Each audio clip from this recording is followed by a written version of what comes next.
Cam, yesterday I know you were disappointed in just the outcome and the result, but now after a few hours and you had time to sleep on it, what can you just say just about what this group was able to accomplish this season in the short period of time that you guys had together? Um,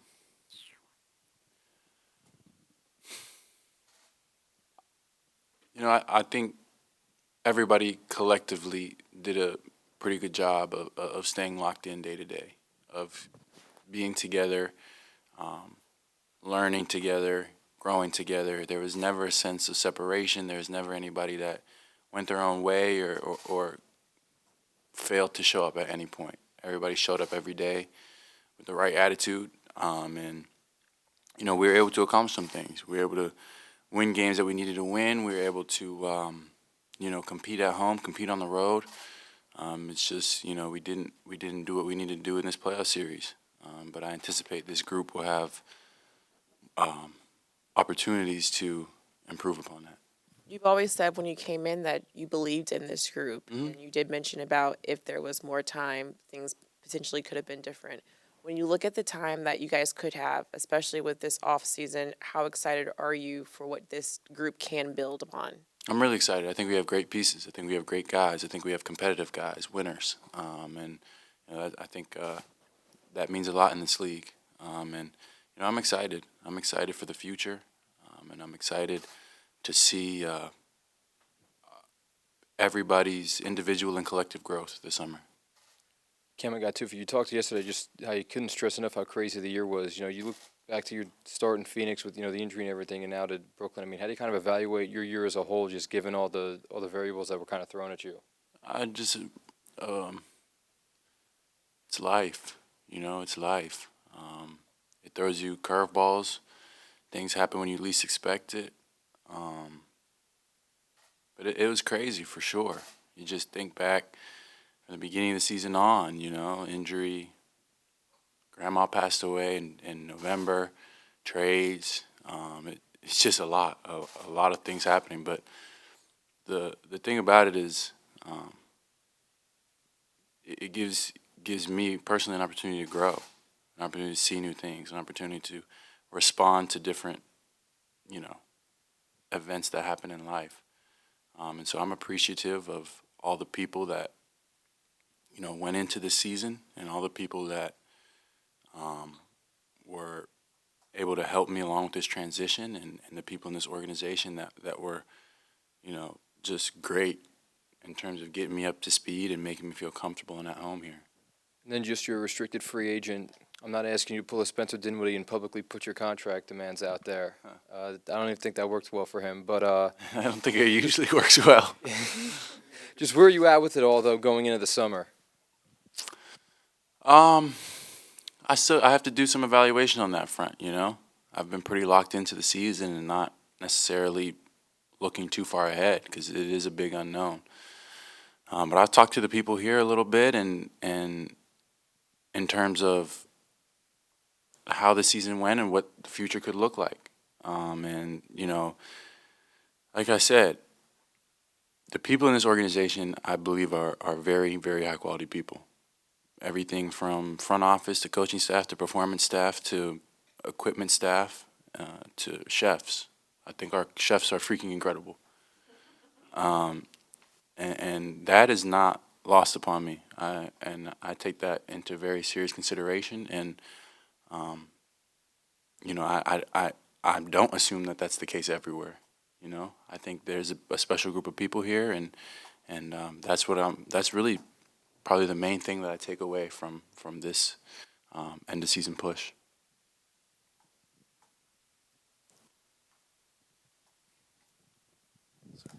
When you have a team like this that was obviously just kind of thrown together midseason at the trade deadline, and the team, has yet to kind of pick a direction of where they're going to go, how difficult is that this offseason when you have a lot of guys that you might not know what the outcome is? I don't think it's difficult. I think it's part of the business. I think it's part of the business, and I think situations like we were put in this year prepare us for anything that can come up this summer, no matter what it is. And I think that we do have a group that's capable of it, and I don't think that we should. I don't think that we should even take playoff series as, oh, well, we, had this going against us, had that going against us. I thought there were games we could have won. I thought coming out of 4, it could have been at minimum a 2-2 split, and that puts us in a completely different conversation right now in a completely different area. So there's no excuse for that. I still think that we had a talented team that could compete at a high level this year, and I think it's something that we can build upon. So no matter what changes happen, I don't think it should deter us or deter anybody from setting goals high. When Doe was in here, he talked about the off season being when you get better, and that doesn't really happen during the season. However, mid-season trade deadline, you had a lot of guys stepping into new roles, being asked to do things they hadn't done before. How much of that played a part in maybe the end to the season or just your play as a group overall?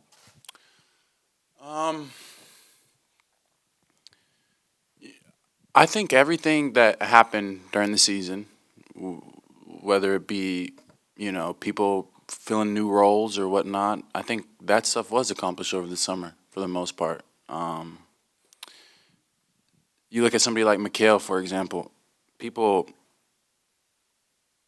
I don't think they fully realized that what he was able to do in his time here was not just he woke up one morning and was better than he was before. One, he was very effective in Phoenix, but two, there was hours and hours and hours of off-season work on every shot that you've seen him shoot, every move you've seen him make. We were working on those moves all summer for multiple summers. So that growth does come in the off-season. Now, when you get a chance to showcase it, you have to be prepared. So that's where it is, It's where preparation meets opportunity. And, I think Mikhail is a prime example of somebody who was ready to take advantage of that opportunity. And, I'm super proud of him. Me, Doe, and Spence coming into a new team, mid-trade deadline, there's a lot to figure out. And I think everybody did things that they can be proud of and made progress in their game, made strides as a person. And I think there should be a lot of pride from that.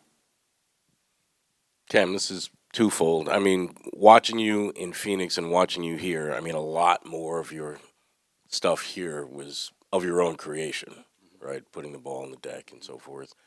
Was that part of your growth, or was that just kind of the way the offense? It's a little bit of both, but I think the change did facilitate some of the growth in terms of giving opportunity. I've always said that in my career, whether it was high school or college, I started both high school and college as definitely more of a spot-up shooter, as shooting. You wouldn't see much creation, you wouldn't see much rebounding or anything.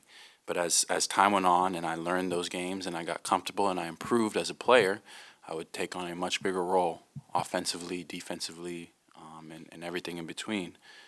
So I've always maintained the mindset that I will do the same thing in the NBA, that I will not put a cap on myself and what my abilities would be, what my role would be as a player.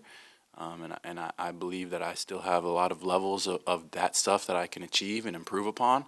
But I think that it will be a continued emphasis for myself personally to create more, to rebound more, to defend better, to have my fingerprints on the game in more ways than one. And then be able to do those things at a high level and still be able to shoot the ball at a high level.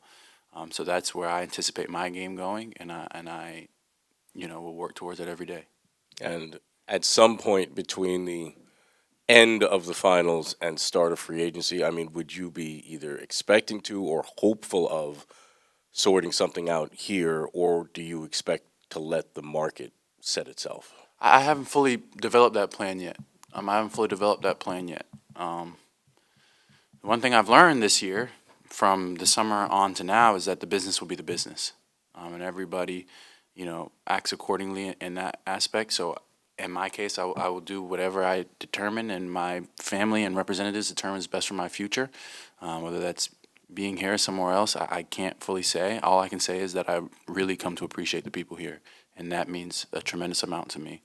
But I have not made any decisions business-wise yet. But I definitely have factors that I am considering, And I am warming up to New York, certainly. On McHale, he obviously gained a lot of notoriety around the league just with the numbers he put up here. As someone who's been close with him throughout his whole career, just what was it like watching that? It's cool.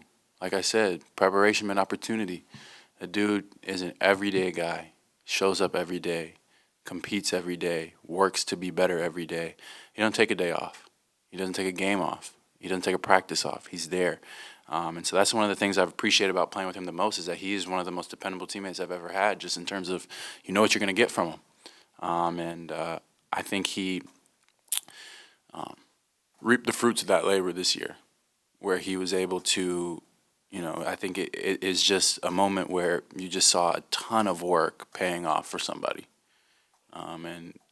He, like I just told you guys, every shot I saw him shoot this year is not like, oh my goodness, Mikhail, where'd that come from? It was like, yeah, I've seen you work on that a million times. I've seen you work on your moves. I've seen you work on getting to your spots. I've seen you work on your finishing, your midi, your three, your floater. And so it's just cool to see. It's cool to see, and I'm proud of him. I'm super proud of him. Cam, you talked about just the organization and the people are high quality people. What can you just say about Jock Vaughn and how you all's relationship has grown in these last few weeks and what you've seen from him? Yeah, man, I appreciate JV because I know that his task was not necessarily easy this year, not at all. But he never made an excuse for it. He never complained about it, and he just did his best to put us in positions to succeed every day. And that's really all you can ask for in a coach: somebody that believes in you, puts you in positions to succeed, and keeps it real with you. And he does all of those things. So, a ton of appreciation for him, and I've enjoyed playing for him, and I as a coach that I can see myself playing for in the future too. And last question for me. You and I've talked about food a lot, and you're a foodie. You talked about the chefs. What's your menu, and what's your favorite thing that you've had the chefs make you? There's no one favorite. They just keep they just keep hitting. They don't really miss, and I tell them that every day. They make good food. They make good food. Like I come to practice excited for breakfast, and practice is over. I get excited for lunch. So that's a big part of my day here. But yeah, it's they care about it, and they put attention to detail, and they got flavors, and I like it. Cam, kind of following up on the free agency questions. Obviously Mikhail, his situation is different. He's got years on his deal. You talked about factors that play into your decision making. Does him being under contract here play a role in what your decision might be? Yeah, I'd say so. That's my twin. I haven't played an NBA game without him, literally, because he's been in all of them. Bar maybe one preseason game. I think I played a preseason game or two without him. But yeah, I mean, the guy that I came into the league alongside of, and somebody that I've grown close to, I value those people in my life, and he is a good teammate to have. He does little things. He plays hard, defends, and can help cover up a lot of stuff. So the continued opportunity to play with him it would be very cool to me.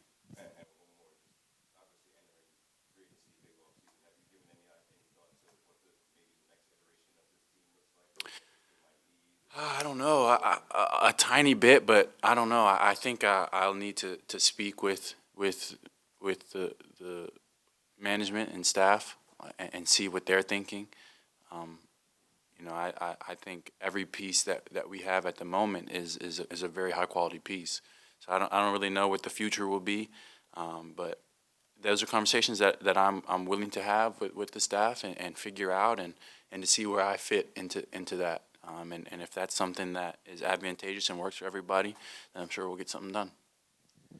Cam, you mentioned obviously the chemistry of this group. There's been a lot of guys said there's a lot of love with this group in 20-something games. One, I guess, how much is that going to kind of factor into things? And two, whatever your decision is, how excited are you looking forward to, what kind of chemistry this group can develop should this core stay together next year? If we're talking about if this core stays together next year, I do think that we can be an elite defensive team. I think you got guys like Claxton. We got guys like Royce, Doe, me, Mikhail, Spence, guys that can guard, and I think Claxton's a big part of that. I think the way he guards the ball, the way he protects the rim. I think defensively in the series, we did a decent job. What was their average points a game? It was around 100. Game one, they scored a lot, but we were able to take them down from there and keep them under 100 for a couple games. So I think defensively, this core, this group, has a lot of positives. Offensively, man, I think we've had moments where it was really clicking. I think we had moments where it was really clicking and guys really hitting. One thing that I do know is that individually, we have guys that can really shoot the ball.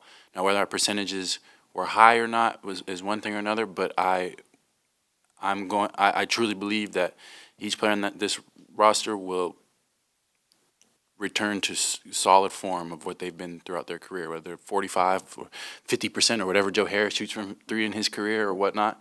But I do believe that everybody will continue to rise back to high 30s, low 40s, mid 40s. I think this can be an elite shooting team, the group of people that we have. So defense and shooting, I think, can be big,